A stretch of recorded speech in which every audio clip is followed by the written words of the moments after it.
Hindi naman umuusad. Wala naman nangyayari sa mga pinaghihirapan ko. Hindi, wow! Ganito kasi yun, Mars. Eh, bakit ka ba dyan napipressure? Hindi naman kontesan to para makipaghabulan ka.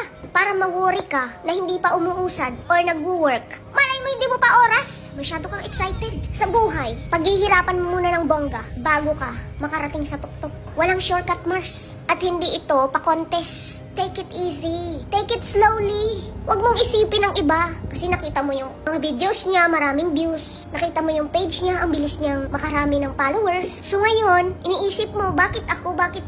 Ganito, ganyan.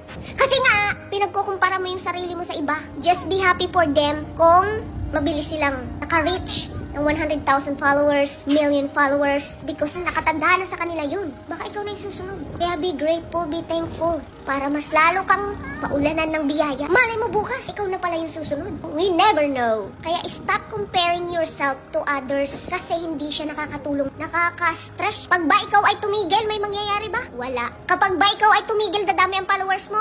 Hindi. Kapag ba ikaw ay titigil, dadami ang views mo? Wala. Kasi tumigil ka, hindi ka nagpatuloy. Kaya keep going no matter what. Because I believe in you. I believe in your talent. May talent ka, Mars. Gamitin mo yan. Sit back and relax. One day, you will get there. You just have to be patient. Char!